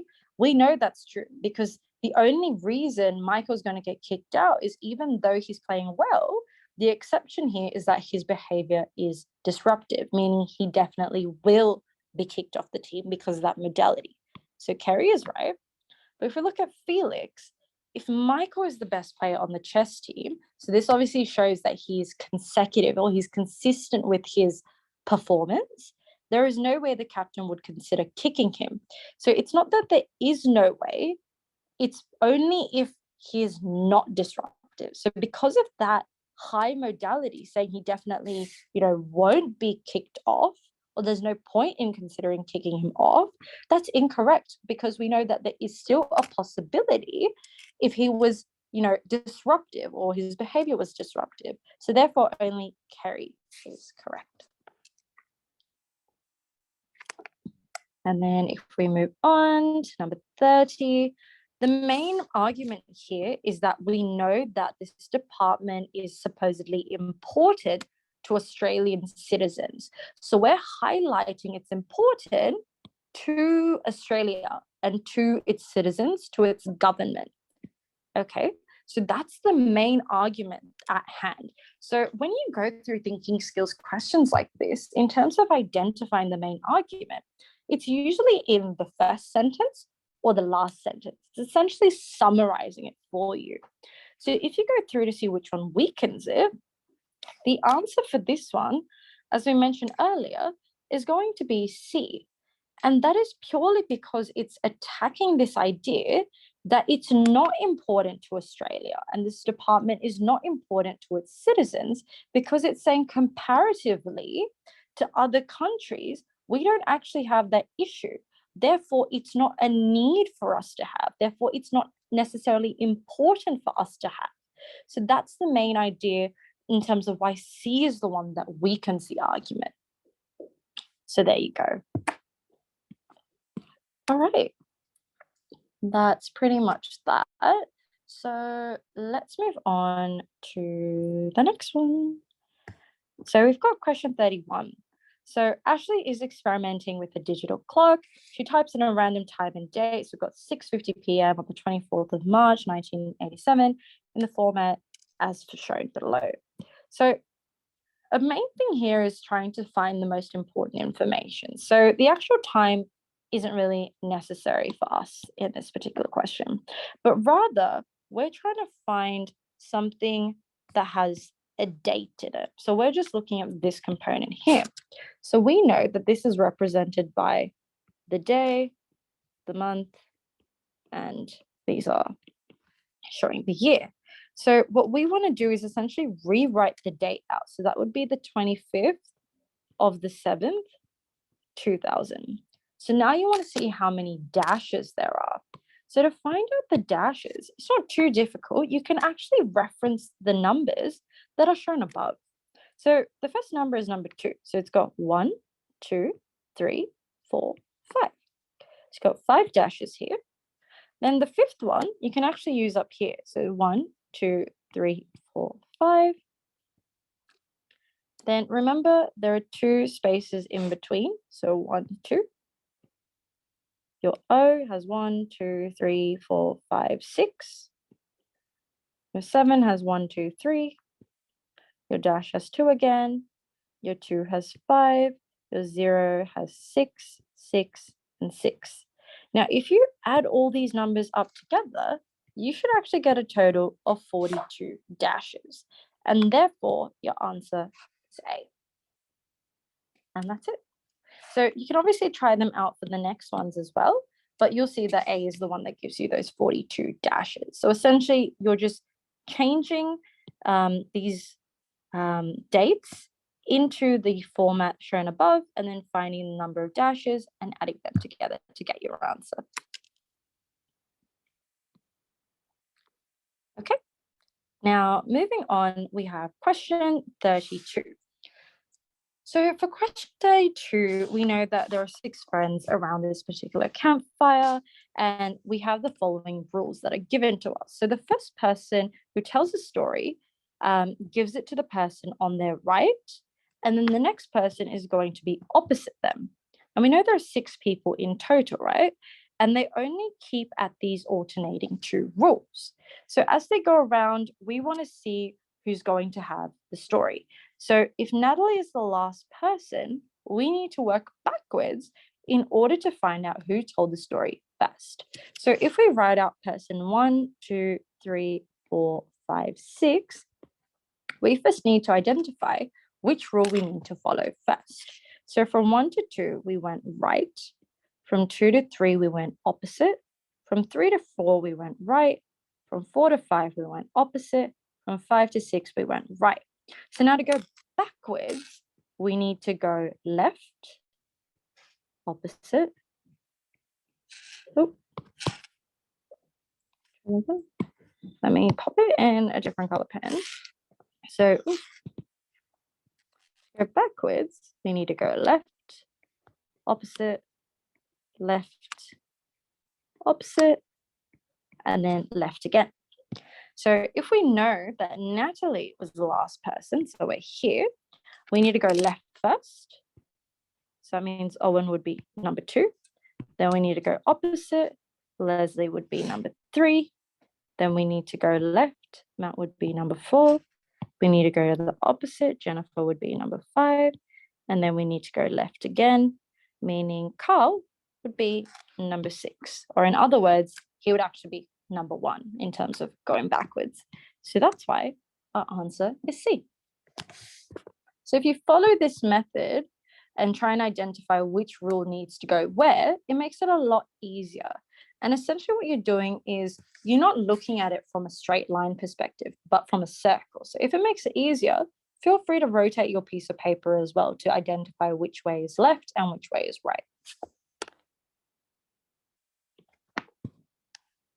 Okay, question number 33. So for number 33, we've got Mary and Yelena who play basketball every afternoon after school. So they like to play a one-on-one hoops match where they take turns shooting hoops, and the first one to get 5 hoops wins. So they are at around the same skill level, so they each have won around half of the matches they've played against each other. Now, Cynthia says Mary won 6 matches against Yelena yesterday afternoon, so they must have played around 12 matches altogether yesterday afternoon. So let's look at the mistake she's actually made. A says Yelena could have been sick yesterday. This is incorrect. This is not an assumption that it's made, but rather it's actually unrelated. So we'll say not related. B says Mary might have played matches against other friends too. Now, we just know that they played matches against each other in this case. So this is also, to a certain extent, not related to the actual statement. Now, C says either Mary and Yelena could have been playing better than normal. So in this case, that is true because it says Mary won 6 matches against Yelena, right? So in that case, if they're saying they must have played around 12 matches together yesterday afternoon, this is not showing that it's half. So this would be the mistake that she's made. But let's check D as well. They could have played 13 matches in total. So in this case, this is incorrect because that means the other person would have won more. So D is incorrect, and therefore C is the one that is right.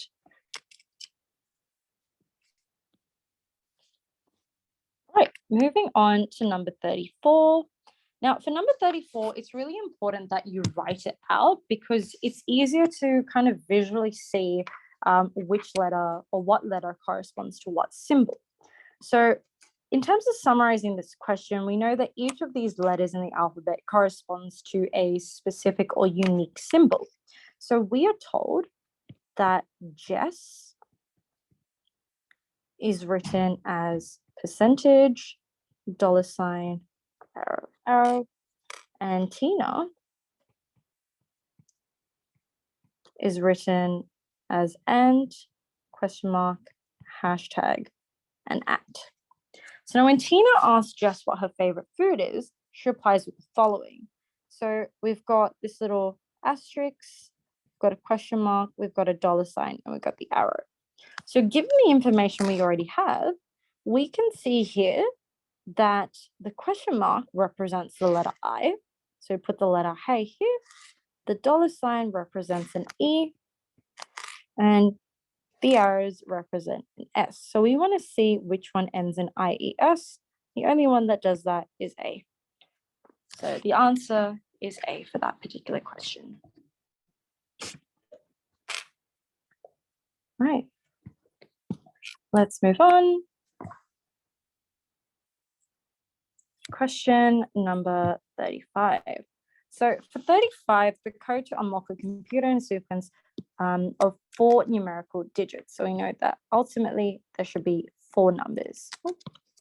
Now, you have found the following clues about the code. So the numerical sequence is a multiple of 25. So we just know that collectively, it's multiple of 25. The numerical sequence has no repeated digits. The 4 digits, if reordered, are all consecutive numbers. So we can find them in sets, but rearrange these. So it's not too important in terms of the order. And the sequence does not contain the digit 6. So let's just write up all the possible numbers we can have.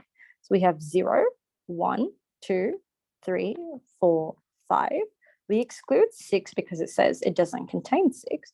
We have 7, 8, 9. Okay. So we have chosen one of the 4 possible questions to ask. When the question has been answered, you must be able to deduce the code. So which of the following is actually going to help us deduce it? So A says, is the number larger than 4,000? So if the number is larger than 4,000, that's going to narrow our options down. Because if we follow it as consecutive numbers, that means that you would have 4, 5, 7, 8 onwards. So if it's larger than 4,000, it would show us this. Otherwise, it would be below here. So because it's a direct split in between the two, this would allow us to deduce which of the codes it would be. So essentially, we would split it up into this. So let's say it is larger than 4,000. If it was larger than 4,000, we would take these 4 numbers and see if it follows either of those rules. And if it was below that, we could see if that follows either of those rules, because obviously 0 isn't going to work here in this case, as you need to compile them together to give a multiple of 25. So if you check 3,000, that is too low because you don't know whereabouts it's going to lie. So B wouldn't be correct. Is the number divisible by 50? This wouldn't matter to us because that's not going to actually tell us what those digits are. And C, is the number smaller than 5,000? It's too small to tell. So finding a number larger than 3,000 and finding a number smaller than 5,000 is essentially doing the exact same thing. So the only option here that would work is A.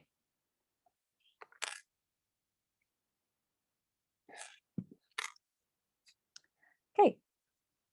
Moving on to number 36. So for number 36, although many rabbits are very vulnerable and small animals, they're extremely sensitive to loud noises and fast movements. So if they detect anything out of the ordinary, they will sometimes flee. So the key word here is sometimes, not all the time, their burrows and find somewhere else to take refuge. So those are the key words we really want to fixate on. So Lana says, my dad drove past a rabbit burrow in his tractor, making a lot of loud noise. So the rabbit might have fled the burrow. This is true because we know it sometimes flees the burrow when it hears anything out of the ordinary, meaning either a fast movement or some sort of noise or feeling like a predator is there. So Lana is right because it can flee having heard that loud noise. Christine, on the other hand, says, there is an abandoned burrow outside my shed, therefore there must have been a predatory animal nearby. No, we don't know that because a predator was there, that's the only reason the animal could have fled its burrow or abandoned its burrow. The other reasons there could have been some sort of fast movement outside or some sort of loud noise. Therefore, Christine is incorrect and Lana is the only one who is right. So the answer there is A. Okay. Moving on to question number 37. Now, question number 37 is a bit of a bigger question here. So several things that we have to do. So we know that he's got these 3 different tokens with 3 key characteristics as shown below. So the main characteristics here are color, size, and whether they have a hole or not. So he's given this particular table to them in terms of categorizing them for us. So what we need to do is find out what BXG is at the end. So if we write down BXG, we need to try and identify this. So the first thing here is we want to see how many possibilities there are for each of those options. So we mentioned color, we mentioned size, and we mentioned whether it has a hole or not. So for color, we have 2 types of colors. For the size, there are 3 sizes. And for the hole, there are 2 options. Either it has a hole or it doesn't have a hole. So what we want to do in terms of breaking this up, is first to look at the possible options. So you've got 1, 2, and 3. So for the first letter, you've got A and B. For the second letter, you have X, Y, and Z. And for the third letter, you have G or H. So that means the middle one represents the size. Now we need to identify the difference between the hole and the color. So you can pick either one, but let's say we fixate on the color. So in this case, what we can do is look at how many are black versus how many are gray. So you've got 1, 2, 3, 4, 5, 6, 7, 8 that are black. So 8 black. And 1, 2, 3, 4, 5, 6 that are gray. So we want to see either of these 2 letters, so either A or B or G or H, have a split of 8 to 6. So let's first start with the G or the H. So the first one has 2 Gs. Then you got 1 G, 1 G, 1 G, 2 Gs. So in total, you've got 2, 4, 6, 7. Oh, sorry, that's also 2 Gs. So in total, you have 8 Gs here. And let's see how many H's we have. So you got 1 H here, 1 H here, 2 H's here, 1 H, and 1 H. So that gives us a total of 6 H, meaning that G is going to represent black and H is going to represent gray. So now, having looked at this, that means we know this particular shape is going to be colored in black. Moving on, now that we know that feature, we can look at the middle one because now we know that color is represented by this and the hole is represented by the first one. So if we look at the size now, use a different color for this. If we look at the size between X, Y, and Z, to break it down, X, Y, and Z. We know that there are 4 large, 5 medium, and 5 small. So we need to work out how many numbers there are. So there's 2x, 3x, 4x. So there's 4 x's. So that means x must be large. And because x is what we're looking for here, we know the shape has to be large. And then finally, we need to look at whether it has a hole or not. So there are 1, 2, 3, 4, 5, 6, 7, 8, 9 that have a hole.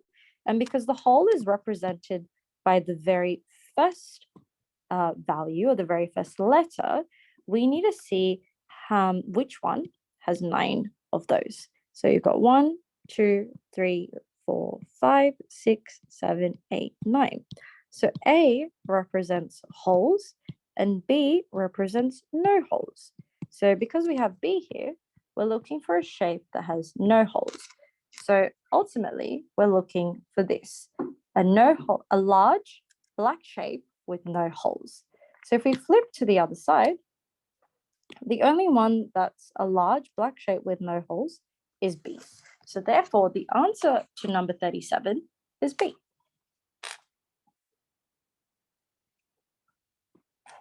Okay, moving on to number 38.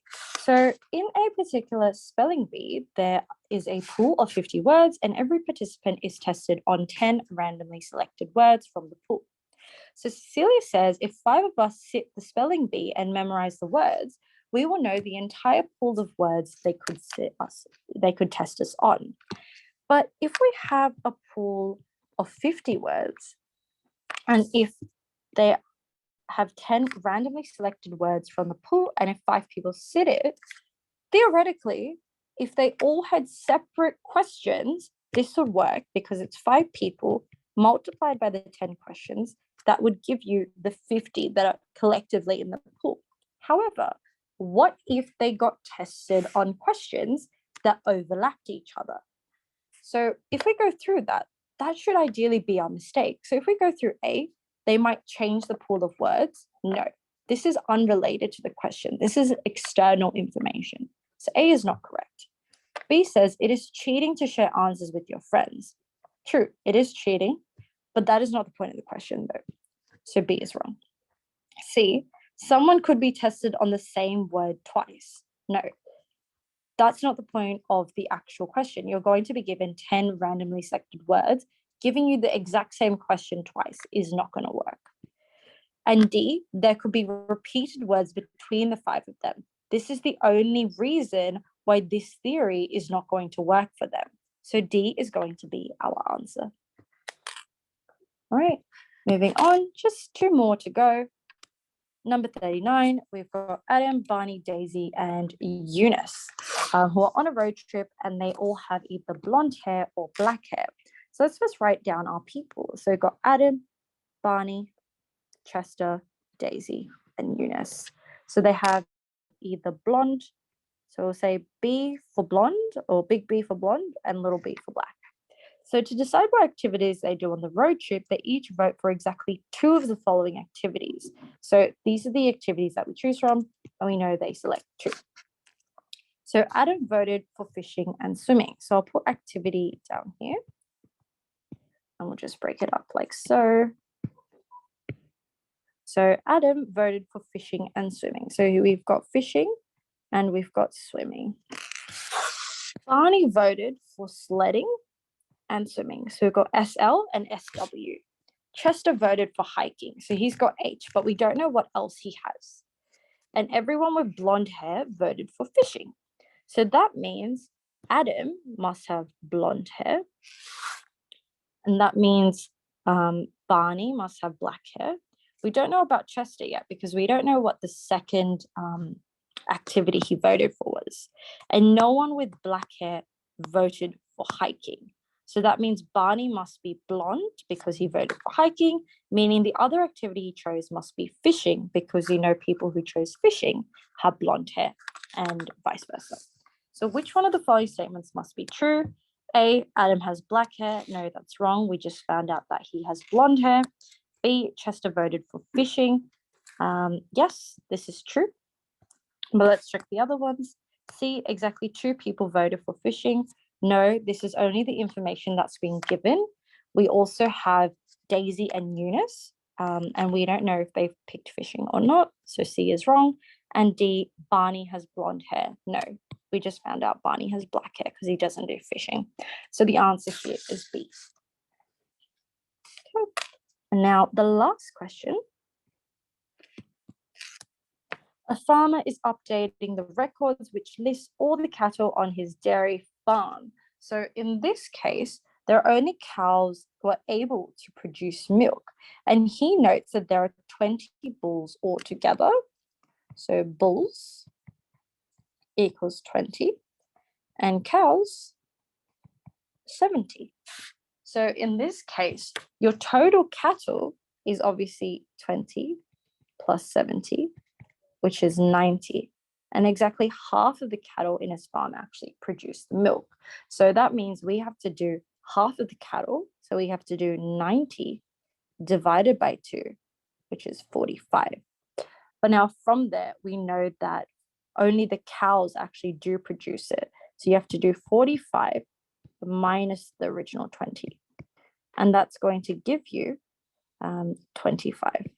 And that is your answer, which is B. Okay, and that brings us to the end of the paper. All right, so the last couple of questions start off with number 38. So the main clarification with number 38 is that the issue here is, in terms of the mistake she's made, is that she knows that if 5 people sit and memorize the words, they should know the entire pool of words that they could test them on. But the issue here is that they may not be tested on every single word that's given, meaning that if 5 of them are tested, there could be overlapping words there. So even if those words are memorized, they won't necessarily have all those words tested on them, because there could be overlapping words whereby maybe a couple of them are actually left out due to that overlap. So that's why for 38, our answer for this is D, because of that repetition. The next one is number 35. So for 35, having broken that down, essentially the main goal here is that, you have the numbers possible are 0, 1, 2, 3, 4, 5, 7, 8, and 9.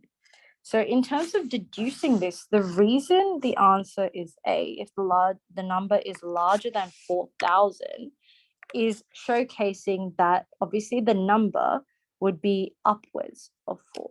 So meaning that the split up here would go this way. So basically saying that if the number was greater than 4,000, it would include the number 4 in it, which would split your answers up. So you would have to look at those consecutive numbers instead, meaning that by narrowing it down, you would have a few less numbers. So you could have this set, this set, this set, or this set. And then by deducing that, you are able to find out which one works, because you've narrowed it down now to see which one is a multiple of 25, and showing that there's no repetition. So that's essentially how you'd go about doing that. If not, you'd have less options there. More options there. So that's pretty much the essence of that particular question. And then moving on, question number 32. So for 32, the main thing here is that if you are given 6 people, you know that the first part is that they went right, and then they went to the person opposite. So from person 1 to 2, they moved right. From person 2 to 3, they went opposite. 3 to 4, right. 4 to 5, opposite. 5 to 6 was right. So if you're going backwards, because you're told the last person, you're trying to find the first person, meaning you're trying to go from 6 to 1, you need to go the other way around. So then you have to go left, opposite, left, opposite, and then left again. So if you start off with Natalie, if Natalie is here, she is technically person number 6, or you can write person number 1, doesn't really matter. If we're going left of Natalie, that's Owen. So he's person number 5. And then from 5 to 4, you need to go opposite. So that's this. And that's person number 4. Then from Leslie, you need to go left again. Because remember, left is going this way. That's why I mentioned rotating your book to make it easier for you. So that means that's going there. So that's person number 3. And then you go opposite to person number 2, left again. And that's person number 1. So that's why Carl is your answer. And then moving on.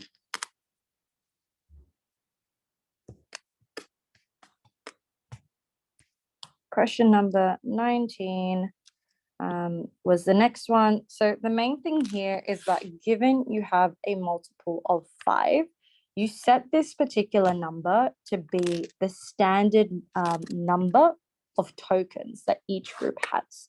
So the reason we do that is because that's what's given to us. So if you have black and red equaling 575, you're essentially doing your black plus your red plus your green equaling your total of 575 plus 100.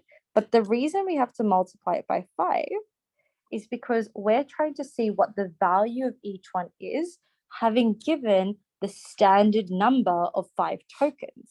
So therefore, you're left with B plus R plus G equaling your 675 divided by your lot of 5. Meaning that the max total you can get from this B, R, and G is 135. Alternatively, if it makes it easier for you to kind of conceptualize it, is if you know your max is 675, you want to break it down into factors. So the first factor you're going to think of is 5 and 135, which showcases your max total and your max number of tokens. So max value essentially for each one and your max number of tokens, otherwise seen as your minimum number of tokens as well. So essentially what's happening here is once you've set that to 5, because you know green has a total of 100, if there's 5 tokens, 1 green, so if 5 greens is 100, 1 green must be valued at $20. Now coming back to this, knowing that a green is 20, you need to break down each of these options again. So if we write 110, if we know 5 is the number of tokens for each, first you need to do 5 lots of 110, which equals 550, which means your leftover, so this is for black, your leftover for red would be 575 minus 550, which equals 125. And then you'd have to divide it by the 5 tokens to work out the value of red, which would be 25. So that means your value for black would be 110, your value for red is 25, and your value for green is 20. This follows the rules because all of them have the same number of tokens and they all have different values. So A works. Now, if you look at B, it's the exact same thing here. For your black, you do 5 lots of 100, which gives you 500, meaning your red is going to be 500 minus, 575 minus 500, leaving you with 75, meaning that when you divide that 5, it gives you 15, which means your black would be 100, your red would be 15, and your green would be 20, which also works because they all have different numbers. And then if you go to C, this is the one that obviously doesn't work. So I'll show you why. If you do your 5 lots of 95, that gives you 475, right? Meaning your red would be left with 100. But right off the bat, you can see that if both of them have the exact same number as their max, it means that the individual number is also going to be the same once you divide it by 5. And because the rule says they each have a unique value, C is the one that doesn't work because you can't have your red and your green with the exact same value. So therefore, C is the one that is incorrect, and therefore it is the answer. Question number 14. There's another one. So for question 14, in terms of the cutlery question, the main idea here is that she's promoting plastic she's promoting her wood over the plastic. So the plastics are unsustainable fossil fuels, while the wood is created from plant life. So she's essentially saying, okay, we need to pick the wood option over the plastic option because it's essentially more sustainable, is what she's saying. So coming down to the options, the reason why answer 14 is D is because it's literally saying that it's not sustainable yet, which is the premise of her whole argument. So the reason she's choosing wood over the plastic is because she thinks it's a more sustainable option. But now we're telling her, no, it's actually not sustainable yet. Therefore, the answer must be D because it's attacking the logic of the argument. And then lucky last question for the evening is question number 12. So for question number 12, the main thing for working this out, we don't really need to worry about the last couple numbers specifically, but if you note, we kind of narrowed the options down to these two, but let's kind of go through that again. So if you're left with car, top, and etc., the main thing is that these three work. Whatever order it is, these three can go together, even if it's the other way around, because N is here and you have T there. But the reason why this can't be in that specific order is because you can't have this A overlap. So that has to be rearranged, right? Because the whole point of the rule is that they have exactly one letter in common. But we don't need to be too concerned about the latter part of this sequence. We want to focus on these two because that relationship is going to help us find out what this set is going to be. So if you have top and you have car, even if you leave it as it is, we need to find something that goes in between them, right? So what we need to do is that it has at least exactly one letter from this side and exactly one letter from this side. So if we look at or has exactly one letter from car, which is R, and it has exactly one letter from top, which is O. So A works. However, if we look at B, it's got R and A from the first one and has P on the second one. And because it says exactly one letter in common, B cannot be the answer. So therefore, our answer is A. But please don't be too concerned about this part of it. That was just for the sake of showing you that they cannot be the same because it's exactly one letter in common. And that concludes our session for this evening. I hope you all found that to be helpful. And if you have any further queries, please feel free to reach out to admin via the email. And just a quick note that if you are interested in joining the program, enrollments are open. Please feel free to reach out to your nearest branch and note it down as the STTC class, which stands for the Selective Trial Test course. If there are no availabilities, there is a wait list that can be made. So if you have any further questions, please let us know. If not, it was lovely to host you all. Good evening, and we will see you next time.